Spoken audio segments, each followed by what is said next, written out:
Hey, stay at home mamas. Welcome to day 11 of our stay at home mom pep talk challenge.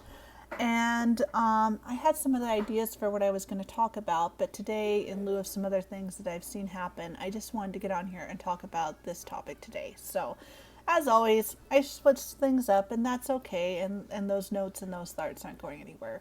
But I just wanted to get on here and talk about how important it is for mental health. And it's just so sad and hard. A little backstory. In when I was in my early 20s, I had been in another relationship, and this was, years before my husband and I met. But that relationship did not end well. I'll just leave it at that for now. And I had already gone through dealing. I had already gone through dealing with a really bad anxiety disorder. I had so many bad. It was after 9/11 was really rough. That year I just started having increased anxiety. I think it was just from, like we all did, just going through that experience. I ended up having to start seeing a counselor, and I went on anxiety medication. And then when that first relationship bombed, for lack of a better expression, I ended up also having to get on depressive meds. And the early 20s were really rough for me, just dealing with my mental health. And today I'm not on anxiety medicine or depressive meds, but that was a dark time. And, when you're on, there is still so much a stigma around mental health, and that can definitely encapsulate into any part of your life, and especially being a stay-at-home mom or a partner, or even when in your marriage. Reaching out for help, there is unfortunately a little bit of stigma around that, and I just want to get on here and talk about and encourage today how important actually mental health is, and that it is not a weakness. It is not a sign that you are a failure, or that something's wrong with you, or that you're a bad person, that you're not a bad spouse or partner, you're not a bad mother. But mental health is important. And it broke my heart in the last few days. I've seen some friends who have been posting on social media some heartbreaking situations, and just for privacy, I just want to be sensitive to that. But it's heartbreaking when you hear these stories of families being ripped apart by their family or close friends, just being in such a dark place mental health wise, and struggling, and being scared or not strong enough to ask for help. And I know nationally there's a lot of lines for mental health issues, and not everyone uses those. Hey Amber, how are you? And so I just want to say that, and encourage you, that if you know someone that needs help, please reach out to them, even if it's just a phone call, even if it's just a text, even if it's maybe giving them a resource, saying, hey, it's up to you, but here's a resource that has helped me. If you've personally struggled, and maybe pass it on to someone else, it could save somebody's life. And as a business owner now, I definitely take that to heart. True, my brand is not going to, I'm not focusing so much on mental health, but as a stay-at-home mother now, and as a person who is also caregiving for a spouse or partner, your mental health still takes a beating. There's been days where I have been definitely down in the dumps and overwhelmed, and just feeling like it's just too much with everything we're going through. With worrying about my husband's health and safety, how our daughter's handling the complicated situation that we're in, and also just my own physical health. Because of stress. Your body doesn't handle stress very well, and it can react, with physical issues. Especially if you already have physical issues. Like I already have thyroid disease, and I already have symptoms like that. I mean, obviously, it's not as bad as like what my husband's experiencing or what other people do. I'm not trying to say which is worse, but still, if you're not taking care of yourself properly, it can definitely impact how you're able to function, and in turn, how you are able to care for your family. So I just want you to know that you are not alone. and that if you need help, whether it's talking to your doctor about maybe getting on some medication, or finding a resource of a counselor or therapist that you trust, or maybe connecting with a support group, or whatever the case may be, you are not alone. You are not a failure. Getting help doesn't make you weak or any less of a person. And I just want to be one to affirm that. I want to help take the stigma away from getting help or reaching out. It is okay to ask for help. It is okay to reach out. And if you know somebody that needs that, please do. It could really change someone's life. My parents have a Christian journal that they read or get issues of, excuse me. And I was reading this story about these siblings, this sister and brother.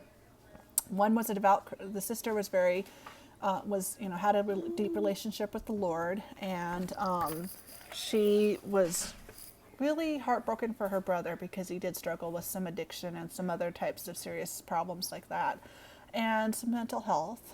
And one day she just felt this strong urge to reach out to him. She didn't know why. She said it was just really out of the blue when she was writing the story. It was just so random and out of the blue.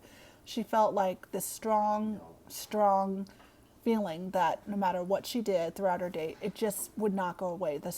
She just had this strong urge that she needed to make a phone call to her brother. She didn't know why, but she just needed to call him for some reason, and she fought it all day long. Well, when she got to the end of the day, it was like nighttime, and she was like, you know what? I can't fight this anymore. This must be the Lord or something. I'm having this strong message and urge for a reason, so I'm going to do it. So she did, and it was a Saturday night, and so she said, I'm going to, out of the blue, she wasn't even thinking, but all of a sudden the words came out of her mouth of, I'm going to pick you up and take you to church tomorrow. And her brother's like, okay. And that was just the start over the next several weeks of her brother opening up, her and her brother rekindling their relationship and building a connection again after so many years of back and forth due to her brother's issues that he'd been struggling with addiction and mental health and things like that. Well, towards the end of the story, she goes on to share the most amazing part about this whole story, and the reason she was sharing it is that she wanted to raise awareness about mental health because in the story, or a long time afterwards, like months and weeks after they had started to rekindle their relationship, she shared about how her brother actually said thank you randomly to her one day. And she was like, for what? What are you talking about? And he said, well, do you remember? And he referred back to the day that she had had that strong urge to call her brother, to just for no apparent reason. And the chilling part was when he said, I was ready to end it all. I was actually sitting on my couch trying to come up with the right kind of concoction that would be the fastest and most least painful way of alcohol and meds to end my life. But my phone went off, and that was you. How incredible is that? That strong urge that woman had to call her brother for no apparent reason saved her brother's life. And today, the article ended beautifully that today he's healthy, he's addiction free, praise the Lord, and he's developed a relationship with Christ. Now, I'm not saying that everyone who follows my media and my business has to be a Christian. I will hold space for you. I am very much a person of, I am a religious person, and I do believe in the Lord. And you will hear me talk about the Lord. But also, as a Christian, I want to share with you that you can disagree with people. You can have differences of opinion, you can have differences of opinion, and that's not going to stop me. Just because I disagree with you doesn't mean I'm going to hold space. I'm not going to hold space for you. No, Right? leave it alone. I very much want to be a place where people feel safe, where moms can reach out to me who are caregiving for their spouses when they're struggling and they're scared and they're frustrated. I want you guys to know that I will hold space for you. I'm going to flat out say it, even if you're gay. I don't care. I may not agree with your lifestyle, but it is not my place to judge. And it is not my place to turn you away if you need help. Right? I love you. I am here for you. I will hold space for you. And that's what this is about. I want to create, because the whole reason I started this is when I was researching what I wanted to build my business around, I was heartbroken to find out that there's not a lot of sources for people who are in between, that are both a stay-at-home, that have become a stay-at-home mom out of necessity for health and safety of their families, plus on top of that, caring for a spouse. And that is exactly where I'm at. There's a lot of stuff for using me and my family as an example. There's a lot of stuff for stay-at-home moms, which is good. I'm not saying that stuff should not be out there and that those groups and resources should not be out there. But also, there's a lot of stuff for epilepsy or post-traumatic stress and cancer and heart disease and diabetes. Those groups are needed because those are serious things, and man, people need a safe place to be able to go to find the support and help they need in going through those tough situations. I'm all for it. But what's on my heart is creating a space for moms or women, if you like, that have children. I don't care what age, but you still have kids at home that you're taking care of, whether it's special needs or regular kids or whatnot, that you need to look after on top of the big one. The main primary one is caring for your spouse or your partner, whatever way, shape, or form that is. Whether you're married, whether you're gay, whether you're in a traditional man and wife marriage like my husband and I are in, and that's what we believe. But at the same time, there's enough hatred, there's enough negativity. We don't need more anger and more hatred in here. In the Christian world, and the one thing is that we say is, love the sinner but hate the sin. So if I have somebody who's gay or lesbian that comes up to me and says, I need help, I'm not going to turn them away. I may disagree with their lifestyle and their choices because of my own beliefs, but that doesn't mean I'm going to just spew hate and bitterness and ridicule at them when they're still a human being. Right?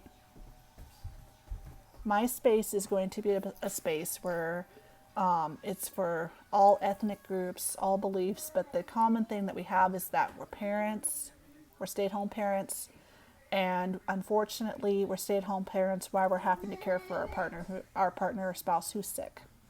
And unexpectedly. For us, it was very unexpectedly, and that's been hard. And so I want to hold space for you. You are not alone. You are doing the best you can. Remember to give yourself grace, okay? I've had to give myself grace the last few days. This week, I know I've been talking about it, but it's true. And I'm going to be honest. I'm not going to sugarcoat things and make my channels, make my media, make my business be all this rosy, stuff. I mean, I want to have a good attitude, a healthy and positive attitude, and to put love and give back and whatnot into my space that I'm creating. But at the same time, I'm human too. I have my good days and my bad days. My family has their good days and bad days. Today actually has been a relatively good day. I have had a blast laughing and giggling with my husband and my little girl. And we're having fun today. Today we got to go to the store as a family. And yes, we social distance and we had our masks on, but we still had fun because our daughter just turned 2 and she gets to be front. We get to go from a rear-facing car seat to a front-facing car seat. So that was fun. So that was a fun moment to realize, gosh, our daughter's growing up. We get to do, she's old enough and big enough that it's safe that we can have her front facing. And she's been loving, absolutely loving being in her stroller front facing now that she's big enough that the straps aren't, she's not swimming in the straps. So we're very excited to let her now be front facing in the car, because she's always trying to look out and see what's going on when we go for car rides. But that rear facing car seat is so low, it's like, Mom, Dad, I can't see what's going on. So that's been fun and hopeful, especially when I've had some days where I haven't been feeling so well. And that's kind of torn me down, again, going back to mental health. Like, as a caregiver for a sick spouse, I know I need to be strong and healthy, but at the same, and so the pressure's on, and with what we're going through, but it also hones onto me that I need to be willing to trust my husband. And even though he's sick, he's still my husband. He's still my spouse. He's still my best friend. He's still my partner. And he wants to be strong for me as well. And that is okay. So I hope this inspires you. I hope this encourages you. If you would like to talk deeper, more one-on-one, I do have a discovery call link up in my bio right now and over on my website. Hit it. Sign up for your free discovery call today. It's only 15 minutes. It's totally free. And I am offering more one-on-one coaching, paid one-on-one coaching as well, and some Voxer. So if you, I have a Voxer package too. So if you don't want to necessarily get on Zoom and do calls that way, but you would like to have the connection of being able to talk with somebody one-on-one throughout the day, another mom, another caregiver for your spouse, partner, I would love to get you set up with that, so you can just voice message me throughout the day when you need encouragement, so you're not feeling so alone. All right, because I know with the pandemic right now, there's a lot of resources right now that we would normally have that are remote anyway. So what better way than to just actually have direct access to me throughout the day, and you can just message me anytime that you want. So, all right, guys, hang in there. I know it's crazy right now, but we got this. And you don't have to go through this alone. This last year was hard for me because I didn't really have any resources. I mean, I count myself lucky and blessed because I had my mastermind group that I'm getting my coaching and business training in, which has really helped because the women in there are also moms and have had to go through some tough struggles too. So that's been kind of my community to kind of give me a little up and go. But I know so many of you out there don't have that right now. And that's why this is my favorite thing in the world now, is to create this space for you guys to have access to tools and resources and encouragement and hope, and just to know that you're not alone and that you do not have to go through this alone. Okay? All right. Well, I've rambled on enough. I will look forward to seeing you guys in the next video. Hang in there. Give yourself grace. Know you are doing the best. Remember, you're doing the best that you can, and that nobody on God's green earth knows your family better than you do. So they are the best. So your family has the best mother, the best partner or wife that they could ever need. So, because you're in that family for a reason. You've been given that family for a reason. All right. I love you. All right. We'll talk to you soon. Bye, guys.